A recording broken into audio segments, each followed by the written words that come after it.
Muy buenos días, sea bienvenido a Líderes de Opinión, un programa que analiza los problemas sociales llevados hasta las últimas consecuencias. Líderes de Opinión, del Grupo FM.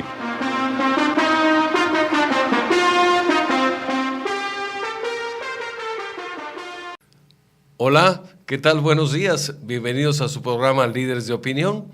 Soy Francisco Ávila Camberos, a sus órdenes, conduciendo esta mañana el programa. Quiero comentarles que tenemos hoy la grata visita en este estudio del doctor Jeremías Zúñiga Mezano, quien es abogado y analista político. Él viene a platicarnos su punto de vista sobre el sorpresivo triunfo de Donald Trump a la presidencia de los Estados Unidos. Le damos la bienvenida al doctor Jeremías Zúñiga Mezano. Gracias por haber aceptado la invitación. Gracias, ingeniero, por la invitación a Líderes de Opinión.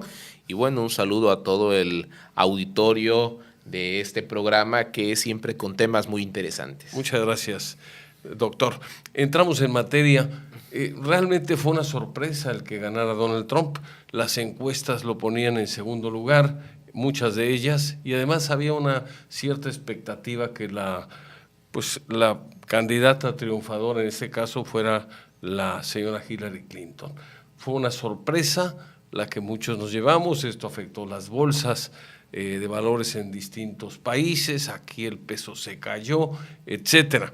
Y la realidad es de que hay gente que ve con cierta preocupación el triunfo de este candidato, que en este caso pues simplemente es o está a unos días o semanas de convertirse en el presidente de la nación más poderosa del mundo desde el punto de vista económico y desde el punto de vista militar.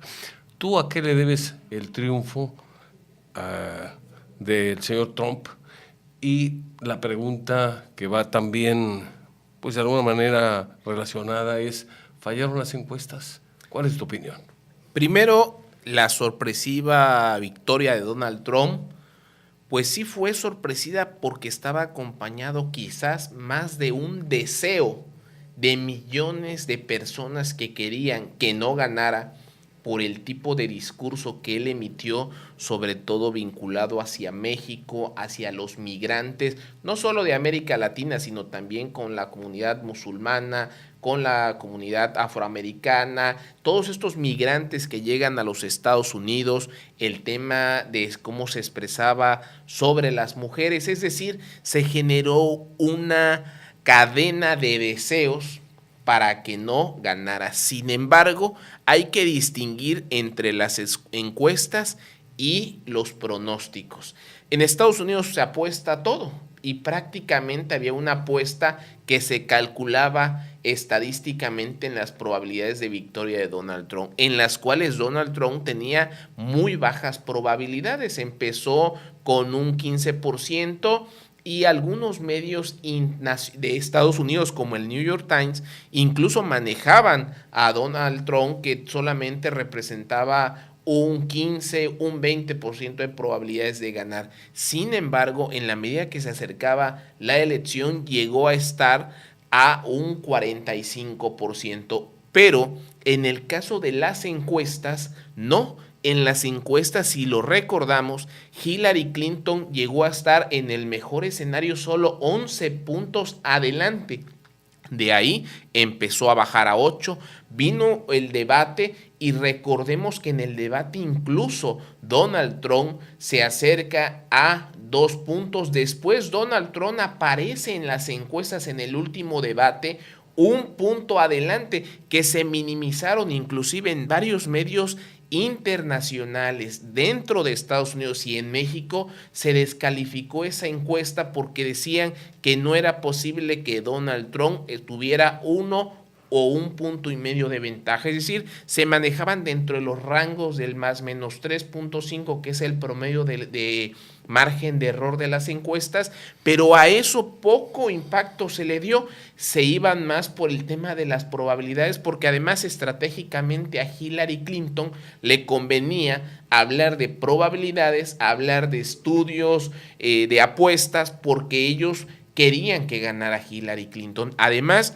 había un aparato de los Estados Unidos, porque allá es legal hacer expresiones en favor de un candidato, empezando por el presidente Barack Obama, que él inclusive en la última semana pidió 4 días de licencia para hacer campaña en favor de Hillary Clinton. Hay que destacar que Barack Obama pedía a la comunidad afroamericana que saliera a votar, porque ellos estaban notando que se generó una expectativa que Hillary Clinton tenía prácticamente la victoria, y el equipo de Hillary Clinton y sobre todo el equipo del presidente Barack Obama se dieron cuenta de la situación real. Por eso es que él sale a hacer campaña, por eso es que él convoca a los afroamericanos a salir a votar, por eso llamaron a artistas latinos para pedir que salieran a votar, porque la realidad ellos sí la conocían. El equipo de Hillary Clinton sabía la realidad de los números de las encuestas que estaban dando, no con esa amplia ventaja. En el tema de los votos electorales, que allá lo que no es como en México, que se gana con el voto directo, sino con los colegios electorales, bueno, todo indicaba que Hillary Clinton obtendría más de 278 votos electorales y con eso se tenía asegurada la victoria. Sin embargo, pues la sorpresa fue que salieron a votar una comunidad afroamericana mayor de 40 años que es quizás un poco, o no un poco, es más intolerante a la posibilidad que una mujer vote, que una mujer gobierne, incluso que la comunidad latina. Los cubanos salieron a votar en contra del Partido Demócrata porque están molestos con Barack Obama por haber aprobado ese acuerdo comercial o de restablecimientos comerciales con Cuba. También los latinos no salieron a votar como se esperaba. Es sorprendente que un sector importante de las mujeres, sobre todo adultas, votaron por Donald Trump. Y el 26% de los universitarios, sobre todo mujeres, votaron por Donald Trump. Es decir, se confiaron muchos demócratas y no salieron a votar, pero sí fueron a votar las personas blancas mayores de 50 años que normalmente tienen estudios de primaria y el high school y que añoran esa economía de los 70s, de los 80s, que no va a regresar por una sencilla razón. El mundo ya se globalizó, el mundo tiene acuerdos comerciales prácticamente entre todas las naciones, y si bien es cierto que Estados Unidos rige muchas de estas economías, lo cierto es que Estados Unidos ha promovido acuerdos comerciales. Estados Unidos ha sido el principal promotor de las sanciones al proteccionismo arancelario, y el discurso de Donald Trump es el nacionalismo, el fortalecimiento de su mercado, cosas que van a ser difíciles de cumplir bajo el siguiente esquema. En el capitalismo, el empresario lo que busca es mejorar su ingreso, incrementar sus ventas, obtener mayores ganancias. ¿Qué es lo que están haciendo los empresarios de Estados Unidos? ¿Por qué han salido de Estados Unidos a poner sus empresas en México, a ponerlas en la India, a ponerlas en China, en Japón? Porque el sindicalismo norteamericano elevó demasiado la mano de obra. ¿Y qué pasó? En Japón, que hoy son los líderes en ventas, dar un ejemplo de automóviles, pues prácticamente tuvieron que sacar los norteamericanos sus empresas de Estados Unidos para ser competitivos con los costos. El tema de las maquiladoras. Hoy dice Donald Trump en su discurso de campaña, que por cierto es muy distinto al primer discurso que dio, un discurso más moderado. Donald Trump decía, vamos a poner restricciones arancelarias, vamos a incrementar impuestos a aquellas empresas que salgan de Estados Unidos y además a los productos que lleguen a Estados Unidos. Esto va a ser complejo porque uno, en el tema de Estados Unidos hay una división de poderes muy marcada. Aunque ellos ganan la mayoría republicana en el Senado y en el Congreso, lo cierto es que allá los senadores y diputados son de carreras. Hay senadores y diputados que llevan 30 años, que allá como se permite la recaudación, que es como se financian las campañas, tienen muchos compromisos con empresas. Por tanto, veo difícil este tipo de esquemas. Y en el supuesto que eso se diera, los principales afectados serían los propios norteamericanos, porque si pensamos que el norteamericano va a producir productos más caros para que nadie los compre, eso no va a suceder. ¿Qué podría pasar? Pues que se lleven entonces las fábricas completas a otros países los 4 años que va a estar en el primer periodo Donald Trump y que vendan y comercialicen en el mundo sus productos. Pero yo no veo a una de estas empresas constructoras y transformadoras de vehículos que vaya a desaparecer porque Donald Trump vaya a poner una restricción arancelaria. Por el contrario, deben ser más competitivos porque los vehículos japoneses y los chinos cada vez vienen con precios más bajos y por tanto esto generaría mayor desempleo en los Estados Unidos. Y así como México depende en un 93% de las exportaciones con Estados Unidos, recordemos que muchos de los productos de Estados Unidos llegan a México, muchos de los productos de Estados Unidos van al mundo y con la misma vara que Estados Unidos trate al mundo, el mundo lo va a tratar. Y ahí está el discurso que emite en este momento el presidente de Francia, donde dice que aquí se va a hacer valer el comercio internacional, es decir, no es lo que diga de manera unilateral un presidente que tomará protesta a Donald Trump el 20 de enero, sino van a respetarse la Organización Mundial de Comercio, donde se han firmado acuerdos internacionales y que hay tratados que no se van a desaparecer de un plumazo. Ahora, ¿qué también tiene que hacer México? Voltear a ver otros mercados. México tiene firmados acuerdos comerciales con otros países como Asia, en Asia, China, Japón, la India, en el caso de Europa, en el caso de Centro y Sudamérica. Es decir, debemos salir del confort de la cercanía de los Estados Unidos para diversificar nuestros productos con un dólar tan caro, arriba de los 20 pesos, y con un dólar que se está debilitando frente al euro, que es otro efecto que también hay que comentar. Se debilita el dólar frente al euro debido a la victoria de Donald Trump. Muy bien, vamos a ir a una pausa, continuamos en un momento más con su programa Líderes de Opinión y la pregunta que sigue es ¿por qué perdió Hillary Clinton? No se vaya, regresamos en un momento. Continuamos con su programa Líderes de Opinión. Estamos platicando esta mañana con el doctor Jeremías Zúñiga Mezano y la pregunta que quedó pendiente es ¿por qué pierde Hillary? Ya sabemos por qué ganó Donald Trump, ahora la pregunta es ¿por qué pierde Hillary? Hillary Clinton pierde, uno, como candidata nunca logró tener esa empatía con el electorado. Es una mujer que se ha dedicado la mayoría de su vida al servicio público. Es una mujer de Estado, una mujer que entiende de la administración pública, que entiende de la política internacional. Sin embargo, no tiene la carisma que se requiere en campaña. Nunca logró tener esa empatía con el electorado. Además, también hay un desgaste del Partido Demócrata ya en los Estados Unidos. Barack Obama muchas de sus propuestas no las cumplió. El tema económico en los Estados Unidos, que es un problema mundial, pero que al norteamericano lo que le interesa es precisamente el mejorar sus ingresos económicos. Barack Obama promovió mucho el tema de la salud universal para todos, el medicamento universal para todos, y es algo que por la oposición del Congreso no logró realizar. También el tema con Cuba afecta directamente a Hillary Clinton. Ahora, Hillary Clinton, ¿qué le faltó hacer? Pues no era solamente el tema del discurso, estaba conflictuada con el tema de la investigación del FBI, que se lo sacan precisamente una semana antes de la elección. Después, un domingo previo a la elección, la exonera nuevamente el FBI, pero ese tipo de factores un sector importante lo estaba tomando.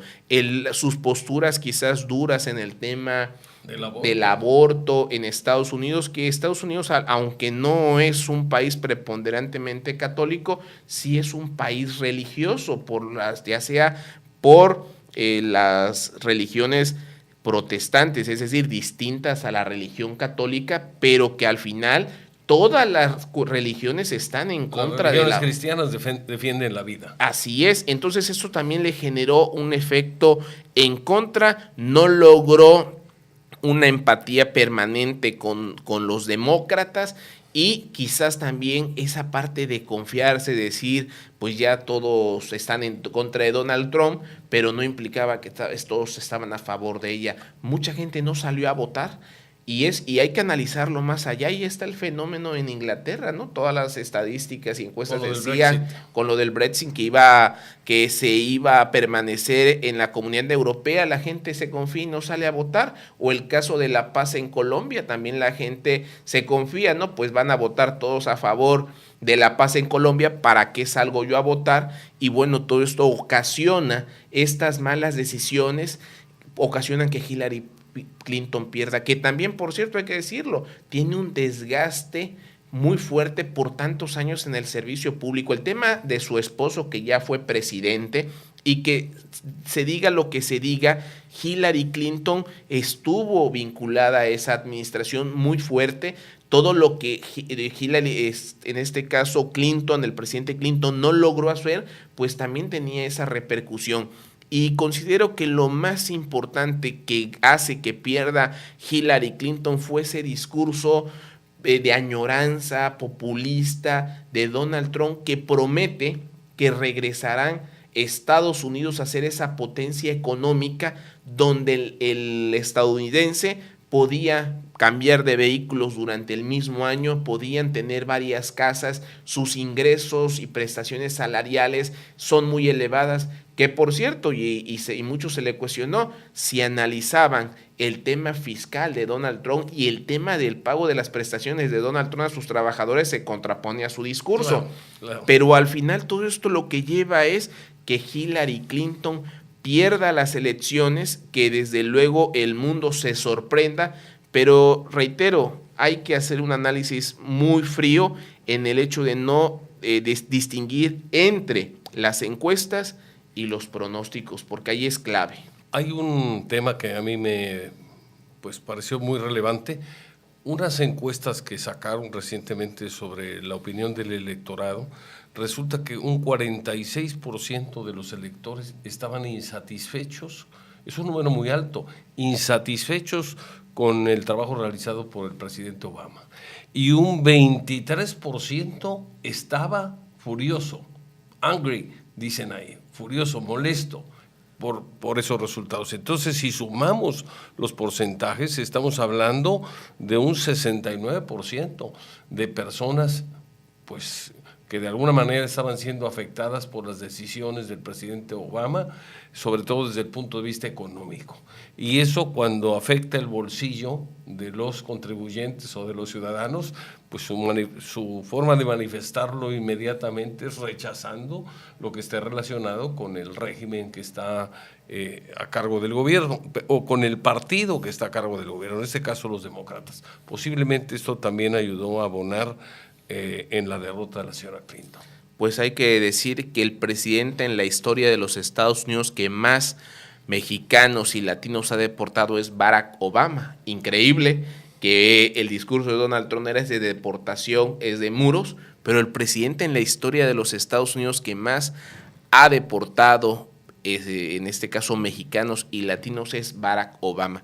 El presidente de los Estados Unidos se comprometió a cerrar Guantánamo, no lo pudo hacer. Se comprometió a mejorar la economía de los estadounidenses, no lo pudo hacer. Que ahí hay un efecto mundial, porque le toca esta recesión mundial del 2008 hacia la fecha, y él tuvo que endeudar. Recordemos que en 2 ocasiones iban a parar parte de las oficinas de gobierno, pararon y amenazaban con seguir detenidas ante la falta de recursos si el Congreso no aprobaba el presupuesto, o más bien un endeudamiento. En el periodo de Barack Obama, Estados Unidos incrementó su deuda de manera considerable, y todo este dinero pues al final tiene una repercusión en la calidad de vida de los Estados Unidos. ¿Qué sí logró de alguna manera cumplir Barack Obama? Que no se metió en tantos conflictos bélicos. Sin embargo, la economía de los Estados Unidos, que ya lo dijo Donald Trump, es precisamente a través de la venta de armas. El tratado que tiene Estados Unidos firmado con la OTAN es que todos los países pertenecientes a la OTAN tienen que destinar el 3% del Producto Interno Bruto en compra de armamento a los Estados Unidos para que Estados Unidos los proteja, que Donald Trump dijo que va a hacer valer ese convenio. ¿Qué es lo que pasaba con Barack Obama?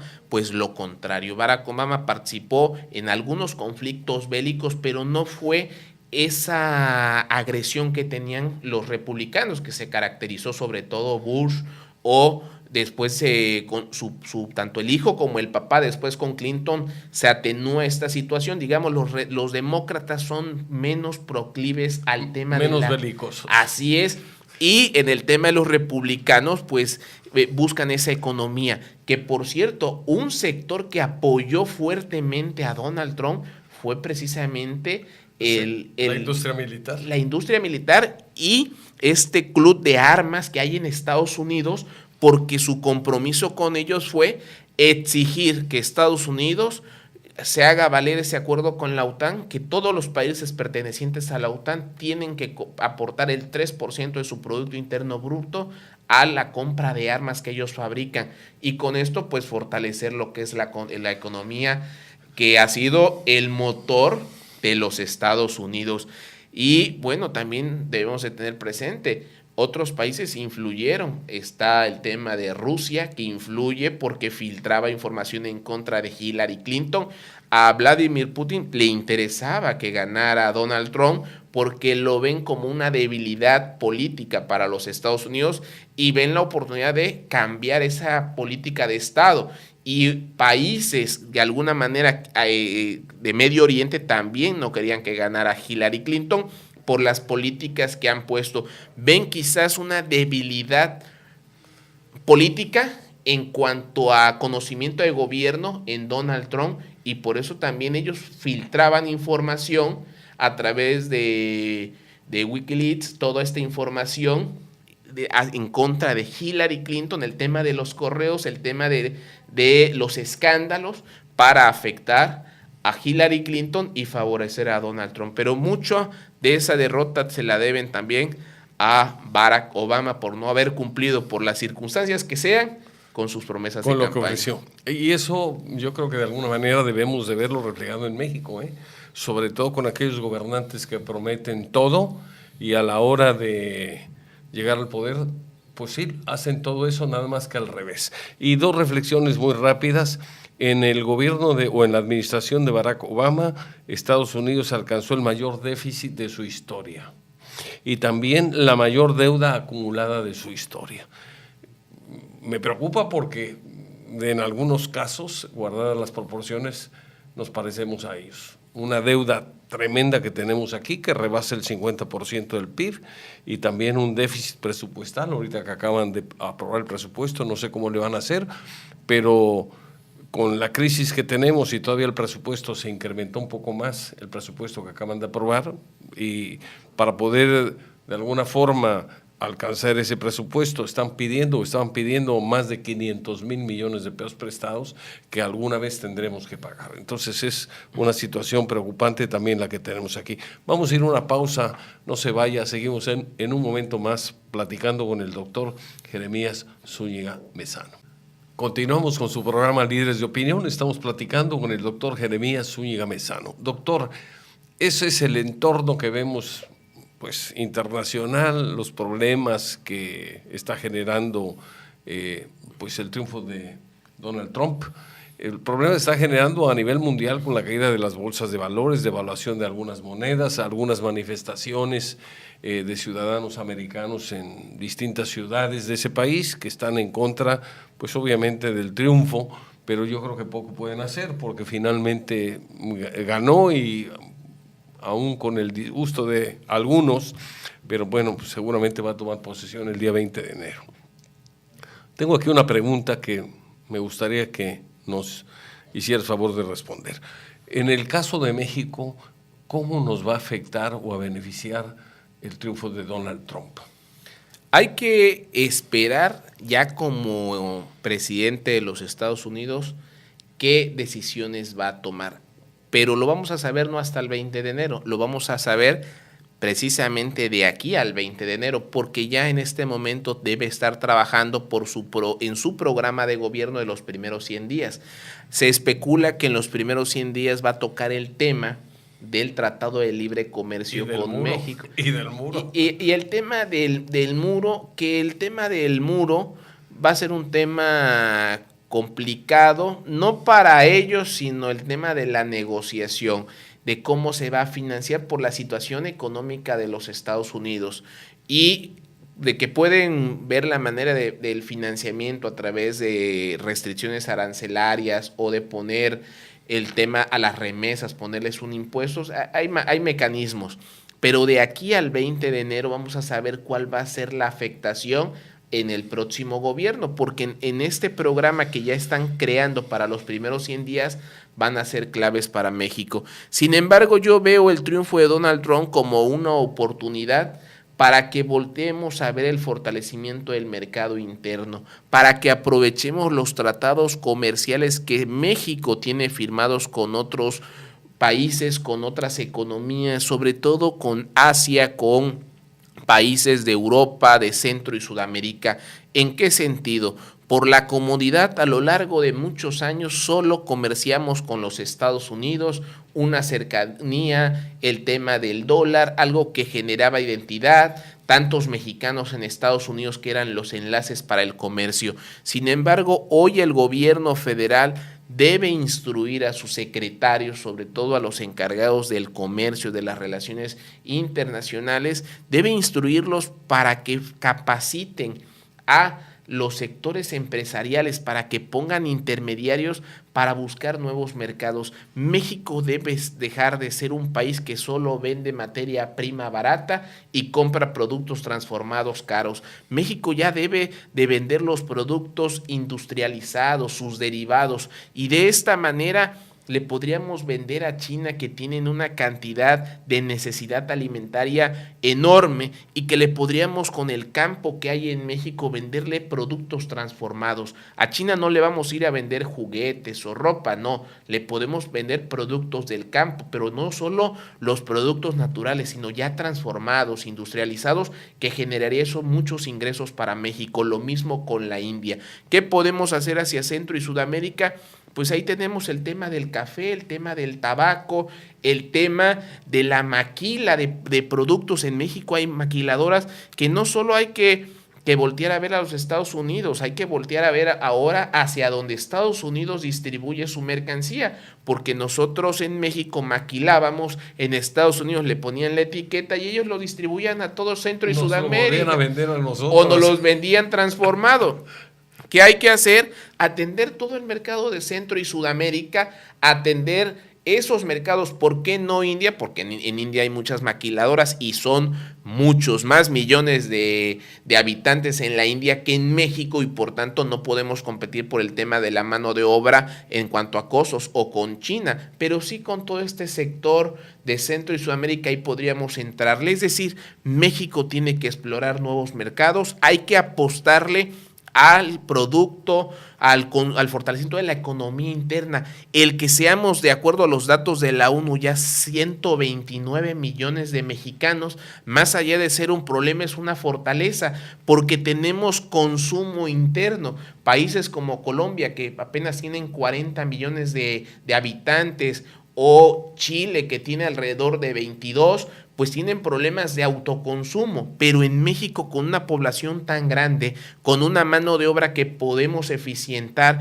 podríamos generar el autoconsumo. ¿Qué se requiere? Industrialización. Doy un dato: Orizaba hace 50 años tenía 37 industrias, hoy solo tiene 5. ¿Qué es lo que está pasando? Necesitamos apostarle a la industrialización, necesitamos apostarle a la transformación, que nuestros empresarios ya no sean rentistas, que la inversión extranjera directa que llega a México, que en verdad no es inversión extranjera directa, porque anteriormente la inversión extranjera directa se distinguía por algo: era la que llegaba a construir o ampliar empresas, industrias, y generaba empleo. Hoy el gobierno federal mete los recursos que llegan a las bolsas como inversión extranjera directa, y eso no es inversión extranjera directa. ¿Por qué? Al otro día de la elección, que fue en este caso el 8 de noviembre, porque al otro día, el 9, el secretario de Hacienda a las 7 de la mañana da una declaración que no anuncia nada, solamente da un anuncio de que México está preparado para enfrentar esta victoria de Donald Trump? Era porque tienen temor que de las reservas federales que hay en México, alrededor de 65,000 millones solo es dinero de inversores en bolsa. Especulativo. Es especulativo. ¿Por qué? Porque en México ha sido muy cómodo ante un dólar que es volátil, que el Banco de México suba la tasa de interés en medio punto con la finalidad que esos capitales no se vayan de México, porque entonces el riesgo país provocaría que se fueran a Estados Unidos o que se fueran a otras economías emergentes. México, muchas de sus reservas están precisamente a través de empresarios rentistas que ven oportunidad de una tasa de interés cómoda, de un nivel de riesgo medio, y por eso sale el secretario de Hacienda a decir estamos preparados, cuando lo correcto es que hubiera dicho vamos a ejercer el crédito que tenemos con el Fondo Monetario Internacional, aunque no se ejerciera, para generar confianza que tenemos recursos, porque México tiene contratados fondos con el Banco Mundial, con el Fondo Monetario Internacional, que no se ejercen, pero que pagamos mensualmente una renta por ese dinero. Es como por la disponibilidad, digamos. Exacto, es como si usted tiene una tarjeta de crédito que le cobran una anualidad aunque no la use. Pues México tiene esos fondos contratados aunque todavía no se han usado para una emergencia monetaria, sobre todo con el tema del dólar. Entonces México puede salir adelante. Yo veo una oportunidad que se requiere, insisto, políticos con visión de Estado, construir un proyecto de nación para las próximas 3 décadas, saber a dónde queremos llevar a México en el 2050, en el 2060, porque eso se empieza a construir hoy en el hogar y en la escuela.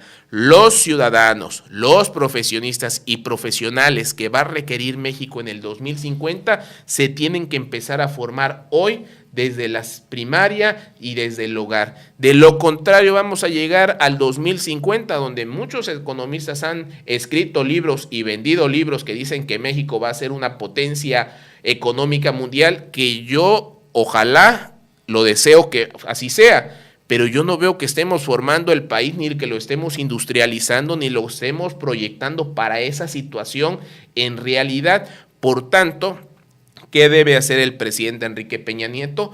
Uno, generar apoyos para muchos empresarios que la verdad no tienen el conocimiento para buscar nuevos mercados en la exportación. Dos, apostarle en un mediano y largo plazo a la industrialización y transformación de los productos en México.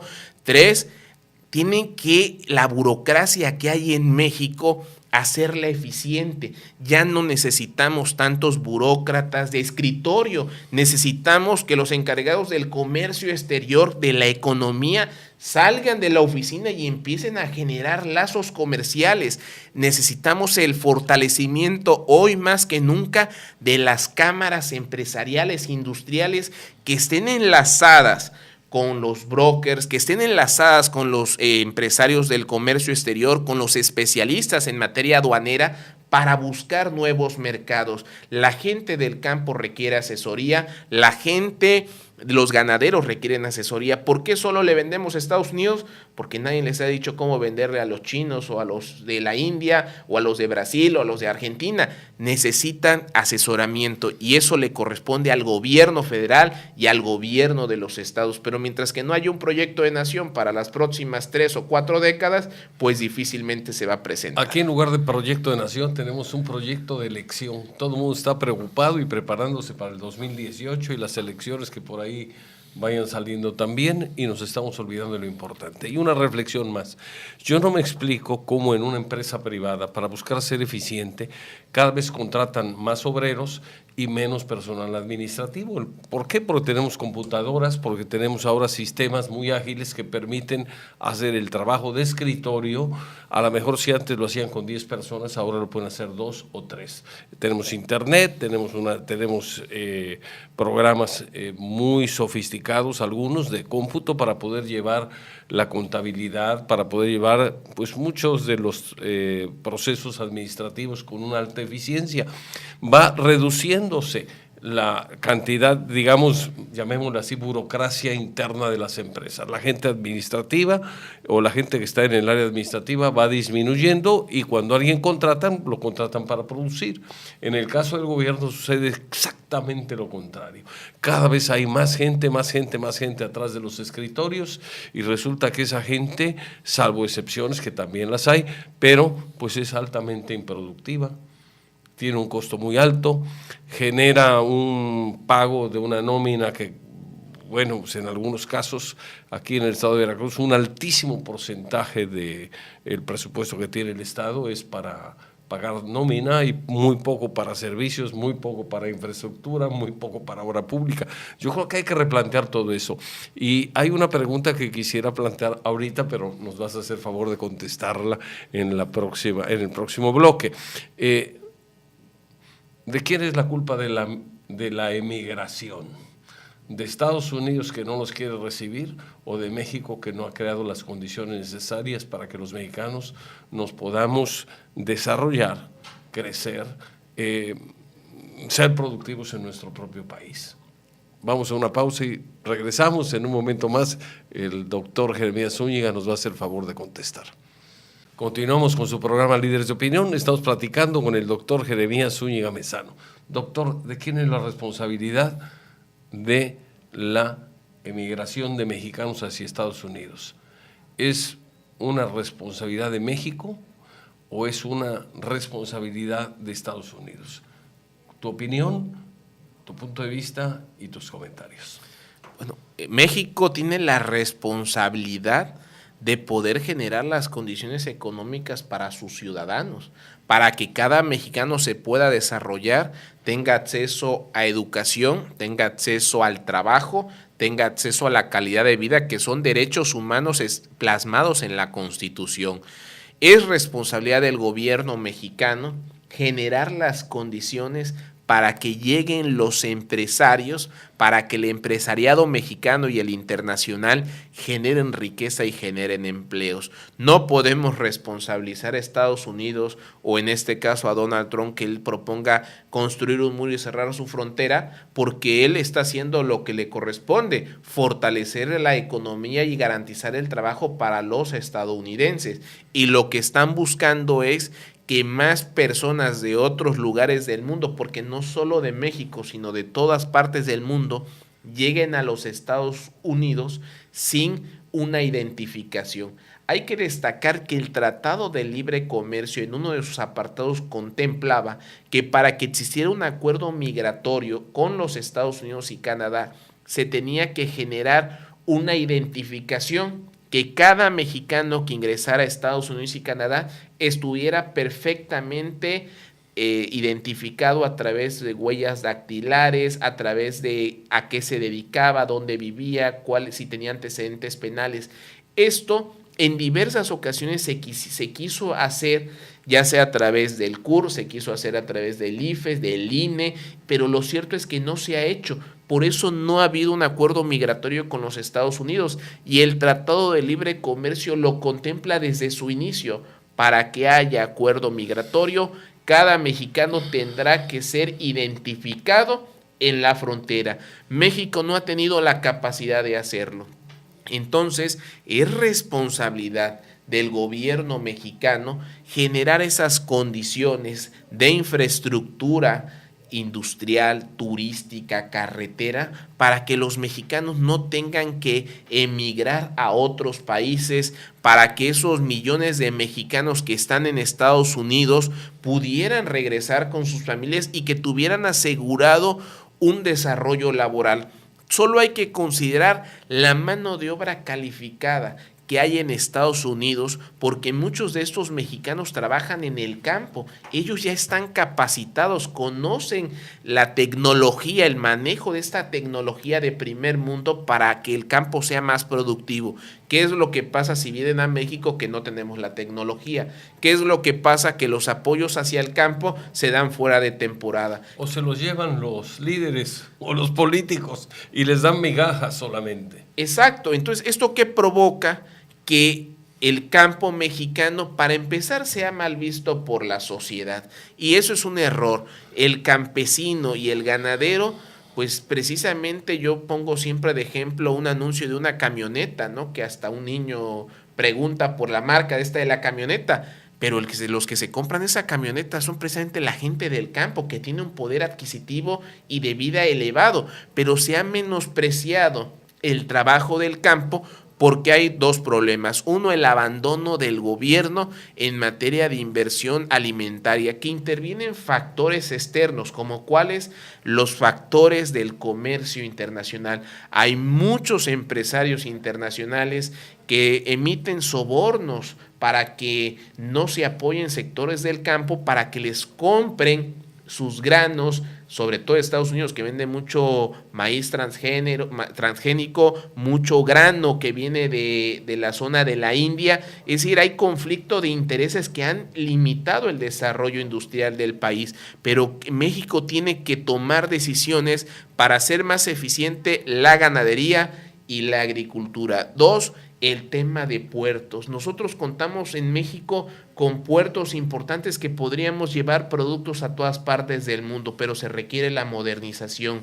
Tres, contamos con litorales. El tema de la pesca, no es posible que los chinos vengan a llevarse todo el pescado, que vengan al Golfo de México y se estén llevando el pescado, porque en México se acabó con toda la flota pesquera, prácticamente está en el abandono. La zona de Tamaulipas, que fue agobiada por la delincuencia organizada, los camaroneros que les pedían cuotas de casi 200,000 pesos mensuales, que no fueron protegidos por el gobierno, dejaron en abandono sus embarcaciones. En Veracruz, ¿dónde está la flota pesquera? No la hay. Y si nos vamos hacia cada parte del país donde hay litorales, donde se podría fortalecer la pesca, pues prácticamente está en el abandono. ¿Qué hay que hacer? Un replanteamiento de país. El recurso presupuestal que tiene México, que es de más de 4 billones de pesos, alcanza para la infraestructura. Si ustedes dividen el presupuesto del 2015 para 2016, que fue aprobado por el Congreso, y lo dividen entre el número de familias, a cada familia se le podrían dar 20,000 pesos, un poco más de 20,000 pesos mensuales. Imagínense todo lo que se puede hacer con este dinero bien administrado, que desafortunadamente muchos de esos recursos se quedan en sobornos, se quedan en burocracia de escritorio que no produce nada, se quedan en falta de recursos al campo, modernización de puertos. Solo hay que ver las carreteras que hay en México. Entonces, la culpa es del gobierno mexicano por no haber previsto esto, por seguir siempre con la comodidad de dejen que todos se vayan hacia Estados Unidos. Ahora otra pregunta es, ¿qué va a pasar con todos los migrantes que entran por la frontera sur del país? Porque todos esos migrantes, si Estados Unidos endurece aún más su política migratoria con un muro, pues ¿qué van a hacer? Se nos van a quedar y van a competir contra los mexicanos o con los mexicanos por los escasos empleos que haya. Tan solo hoy tenemos un problema de pandillas ya en México. De acuerdo a datos oficiales, se estima que hay cerca de 50,000 pandillas ya en el país, y muchas de ellas encabezadas por los maras salvatruchas, que se han modernizado y ahora ya no se tatúan, porque entre ellos firmaron, o no es que firmaron, vamos, pero tienen un acuerdo entre los diferentes grupos de las maras, porque no es una sola, de ya no tatuarse para ser identificados. Y diarios están entrando miles de inmigrantes por la frontera sur del país, que se están quedando prácticamente en México. Por eso se ha incrementado la violencia y la delincuencia. El tema de los africanos, cuando habíamos visto que hay cientos de africanos ya en todo el país, y no vamos muy lejos, aquí hay que verlos ya en los semáforos de Veracruz, donde están pidiendo dineros. Pues ahora esto lo pueden ustedes ver en Tijuana, están saturadas los centros de atención a migrantes de africanos que están esperando cruzar, que están pidiendo visas por el tema humanitarias, y que Estados Unidos se las está negando, pero el problema es que se están quedando en México, y esto genera problemas de drogadicción, problemas de robo, problemas de pandillerismo. Es decir, nos va a agravar la situación de inseguridad en el país, lo cual se va a ver reflejado en baja calidad de vida y menos empleo. Entonces el gobierno federal debe asumir su responsabilidad constitucional de generar condiciones de bienestar para todos los mexicanos y dejar de apostarle a que gane un candidato en los Estados Unidos para hacer un acuerdo migratorio y seguir mandando más mexicanos para allá por incapacidad, cuando México, con la extensión territorial, la riqueza en tierras que tenemos tan solo en la zona de Michoacán, que la composición de la tierra es tan rica que permitiría inundar el mundo de productos agrícolas hacia otras naciones, pero que no son aprovechados porque hay mafias que no permiten que esto suceda. Hay mafias, pero además hubo otro problema, hubo una reforma agraria, que dicen algunos historiadores que nos fue impuesta por los Estados Unidos en su momento. Y esa reforma agraria dividió la tierra, la fragmentó, la pulverizó. Y obviamente una unidad productiva muy pequeña pues no produce lo suficiente ni siquiera para que se sostengan sus propietarios o sus poseedores. Esto pues es una situación muy grave. Yo creo que un país que no es capaz de generar los alimentos que consume es un país en un grave riesgo y con una enorme dependencia. Vamos a ir a una pausa, espero que las conclusiones sean más optimistas y vamos a entrar en conclusiones después de una breve pausa. Seguiremos hablando con el doctor Jeremías Zúñiga Mezano. Continuamos con su programa Líderes de Opinión. Platicamos esta mañana con el doctor Jeremías Zúñiga Mezano y estamos preguntando cuáles problemas tenemos aquí en México, pero también cuáles soluciones debemos aplicar. Él mencionaba hace un momento que el responsable de esto es el gobierno. Es cierto, muchos de nuestros políticos no tienen la capacidad, no tienen la preparación, ni tienen el interés de servir a la comunidad. Muchos de ellos, no todos, pero muchos están preocupados por ver qué se llevan y para ver cómo él o ella, en el caso de, también hay personas del sexo femenino dedicadas a la política, pues a ver cómo resuelve su problema económico. Están preocupados por ello y resolver su problema económico no de un año, de 2 años o del mes siguiente, sino de por vida. Entonces, mientras sigamos teniendo ese saqueo, las cosas van a estar complicadas. Pero aquí hay una reflexión, porque estamos ya en el momento de conclusiones que yo quisiera hacer. Cada vez que señalamos a alguien por las fallas, en este caso el gobierno mexicano, hay 3 dedos, señalamos con un dedo, pero hay 3 dedos que apuntan hacia nosotros. Yo creo que la ciudadanía también no ha cumplido con su responsabilidad social, no ha cumplido con votar, no ha cumplido con participar, no ha cumplido con exigir. Yo sé que muchas personas lo hacen, y no me refiero a ellas, sino me refiero a ese alto porcentaje de ciudadanos que no votan, a ese alto porcentaje que cambian su voto por una despensa, a ese alto porcentaje que traicionan a México cuando acaban vendiendo el voto. Yo creo que aquí hay una responsabilidad y si queremos lograr un cambio no solamente debemos de decir gobierno mejora, gobierno sea más eficiente, sino también ciudadano, voy a ser más ordenado, voy a ser más productivo, voy a perder menos el tiempo, voy a buscar mi preparación, voy a consumir productos hechos en México para que de alguna manera nuestra economía se reactive. Yo creo que esto podría ser una de las tareas que podríamos encargar en el momento que estamos comprando productos hechos en el extranjero, pues estamos teniendo una fuga de divisas, estamos fomentando el empleo en otros países, estamos ayudando a que las economías de otros países mejoren. En cambio, la economía mexicana sufre cada vez que se compra algo que se produce aquí, pero que se compra algo que se produce en el extranjero. Optamos por lo de fuera cuando debemos de impulsar lo de casa. ¿Tu opinión? Hay muy buenas probabilidades y posibilidades de que México salga adelante de esta situación financiera que está viviendo. Yo soy muy optimista, no por serlo, sino porque México cuenta con los recursos naturales y la población para poder remontar la economía. ¿Qué hace falta? Educación. Educación financiera, mano de obra técnica, dejar de apostarle solo al tema de las licenciaturas humanísticas. Necesitamos ingenierías, necesitamos industria, apostarle al mejoramiento en la productividad del campo, de la ganadería, apostarle a la pesca, apostarle al turismo. Apostar lo que han hecho otros países que han estado en crisis económicas y que hoy son potencias mundiales como Japón, que le apostaron a la educación, a la capacitación, a ser mejores cada día.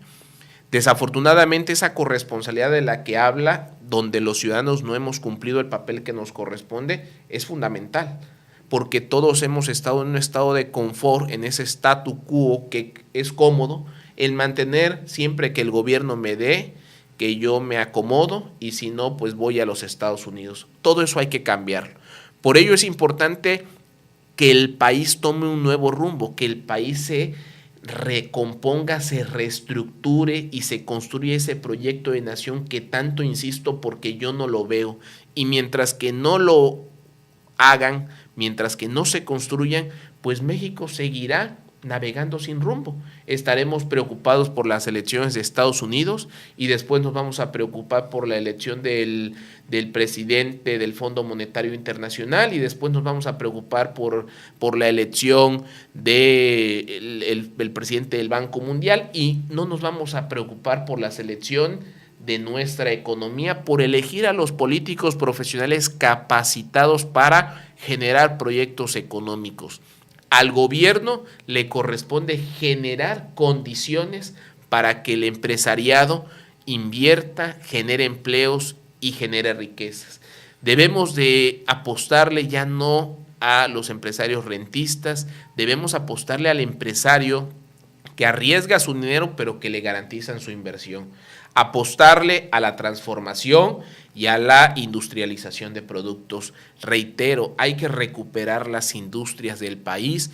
Hoy el gobierno tiene el compromiso de hacer eficientes las reformas estructurales, ya no para esas décadas que ellos pronosticaban. Necesitamos eficiencia presupuestal hoy, eficiencia en las reformas. México tiene petróleo y el petróleo ya no lo podemos seguir mandando crudo y comprar gasolina cara cuando las refinerías están paralizadas, no están con la tecnología adecuada. Tenemos la suficiente extensión territorial para empezar a producir etanol, no solo a través del maíz, que genera una controversia por el tema alimentario, sino a través de la palma, que también ya se está produciendo. Es decir, México cuenta con una extensión territorial y que permite generar su propio autoabastecimiento en materia alimentaria, que por cierto, y hace rato usted lo comentaba, no tenemos la capacidad de autoabastecernos en este momento sin comprar granos, semillas y productos al extranjero.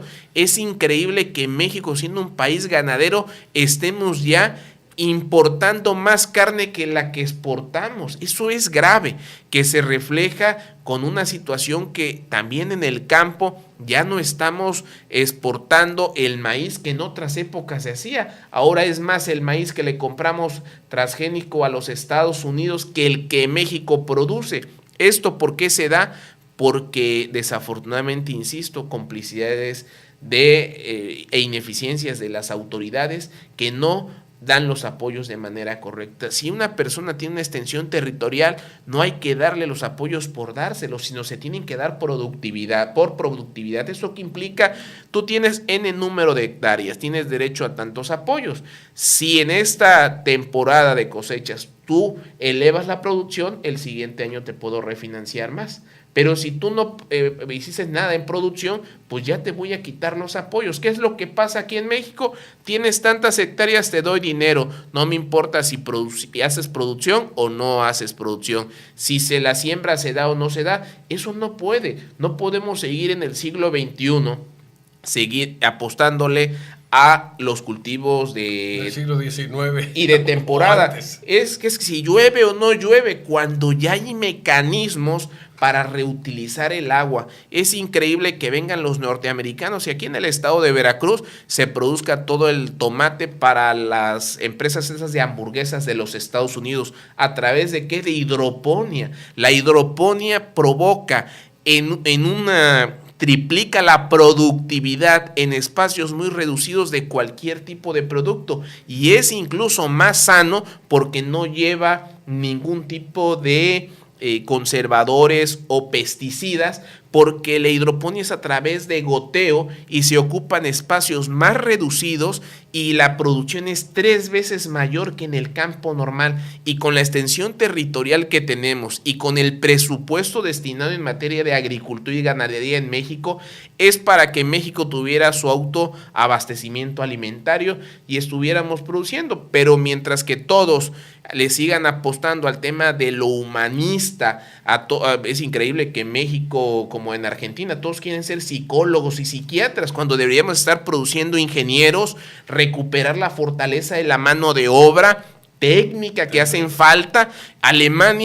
En Alemania la mayoría son técnicos, pero tienen ingresos muy altos porque la mano de obra es calificada. Otro ejemplo, ¿quiénes ganan mejor que ingenieros inclusive y que licenciados y que doctores?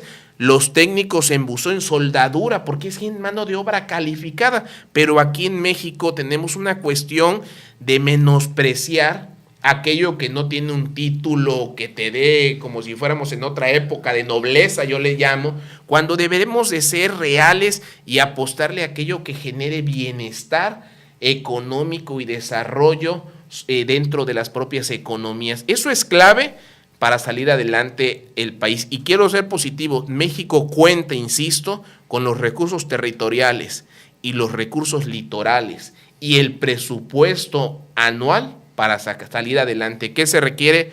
Un proyecto de nación que a todos los mexicanos nos unifique hacia un mismo rumbo. Mientras que eso no exista, pues cada quien va a ver su país y va a jalar para su propia cosecha, lo cual nos va a llevar a todos a seguir esperando que dentro de 2 años no vuelva a ganar Donald Trump.